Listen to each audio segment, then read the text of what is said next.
যখন বিশ্বশক্তি আর ক্ষমতার খেলায় ন্যায়ের কণ্ঠ রুদ্ধ হয়ে যাচ্ছিল তখন এক বৃদ্ধ আলেম উচ্চারণ করেছিলেন, আমরা অন্যায়ের কাছে মাথা নত করব না।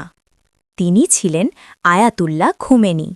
তার কণ্ঠে ছিল প্রতিবাদ, তার ভাষণে ছিল আত্মমর্যাদার আগুন। তার ইন্তেকালের খবর ছড়িয়ে পড়তেই লাখো মানুষ রাস্তায় নেমে এলো। তেহরান কাঁদছিল, ইরান কাঁদছিল, একটি যুগের অবসান হচ্ছিল।